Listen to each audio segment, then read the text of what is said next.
I am delighted to have the former Comptroller of the United States here with us today. And I had the privilege of meeting him in San Diego in early December, and I was very impressed with what he's doing. He has a history of doing remarkably dedicated to fiscal sanity within the United States. The Comptroller General reviews the financial management of government programs in general that Congress creates, collects government debts, settles claims, provides legal service. And as I mentioned, having served over 10 years as the Comptroller General under Presidents Clinton and Bush, has been well versed as the congressional watchdog of what is actually going on in Washington, D.C. So with that, Honorable Walker, Mr. Walker, God bless you for being here today, and I'll turn the floor over to you, please. Thanks, Bruce. My name's Dave. Please call me Dave. It's a pleasure to be with all of you. Thank all of you for being involved in this Phoenix Correspondence Commission. It's very important and it's very timely. My credentials primarily for this are I was Comptroller General of the United States. I was a trustee of Social Security and Medicare, and I'm currently a member of the Defense Business Board. So I come at this from an economic, a national security, and other perspectives. Bottom line is this: Washington is out of touch. It's totally out of control. It's lost control of the nation's finances.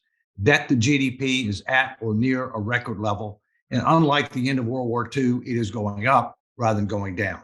The long-term consequence of that is slower economic growth, less individual opportunity, compromises our national security, compromises our international standing, and domestic tranquility threats. Because what will end up happening is the gap between the haves and the have-nots will grow. It also represents a threat to Social Security and Medicare, which programs face insolvency in the case of Medicare by 2026, in the case of Social Security in the early 2030s. So the status quo is unacceptable and unsustainable, and eventually tough choices are going to have to be made, hopefully before we face a fiscal crisis like we've never seen in this country before. And when those tough choices are made, bad news will flow downhill. Taxes will be raised at the federal level, spending will be cut, including for state grants, and unfunded state mandates will increase by the federal government. So the states and the citizens will bear the brunt of irresponsibility at the federal level. Bottom line is that Congress is not going to propose a fiscal responsibility amendment, AKA balanced budget amendment, unless they're forced to do so. And they may not even do it then. And so therefore, the only course of action that we have is to use Article 5 of the Constitution, which gives the states the ability to propose such an amendment. The founders were very smart. They understood that Washington could be out of touch and out of control. And since, as you know, under the Constitution, the federal government is only supposed to have rights that were specifically provided to it. The power rested with the states and with the people. But the federal government has grown too big, promised too much, lost control, and now the states have a constitutional responsibility to assert their rights under Article 5. I want to acknowledge Senator Rex Rice, who's on the call, who is being a champion of this effort in his state.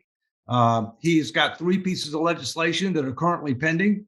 One is for a traditional federal fiscal responsibility amendment. One is a delegate limitation bill to prevent a runaway. And in addition to that, he also has what basically represents a demand letter to the Congress of the United States to set the time and date for a convention for a fiscal responsibility amendment. And why do I say that? Because research over the last 2 months has demonstrated that we achieved 34 states, when you consider appropriate plenaries and individual fiscal responsibility amendments, as far back as 1979, and for a number of years since then. And since the Constitution makes it very clear that once that number is hit, the Congress shall set the time and date, they have failed to do so. They've failed to maintain adequate records. And so what we're hoping is going to happen in the near future is there actually will be significant visibility and pressure come to bear that could ultimately result in a Supreme Court case if the Congress does not act. And let me just say that I've been fortunate to live in a lot of states. I was born in Alabama. I've lived in Florida, Georgia, Texas, Virginia, DC, Connecticut, New York. I now live in Virginia. I'm hoping we get Virginia back on board now that things are a little bit more sane here after the last election. I'll just leave it at that. And let me just remind you of the lessons of Rome. Rome was the longest standing republic in history. The Roman Empire lasted hundreds of years longer. Why did Rome fall? Fiscal irresponsibility, political incivility, decline in moral values, overextended military, and inability to control its borders. Do those sound familiar? We must learn the lessons from history, and we must take steps to be able to reclaim the power of the states, to force Washington to start acting responsibly, if we want our collective future to be better than our past. And, I'm doing this, I don't make a dime on this. I do this for two reasons. One, I love my country. And number two, I love my grandchildren. And the country's at risk, and my grandchildren's future is at risk if we don't correct the irresponsible, the unethical, and the immoral path that we're currently on. Thank you, and I'm happy to answer any questions you may have.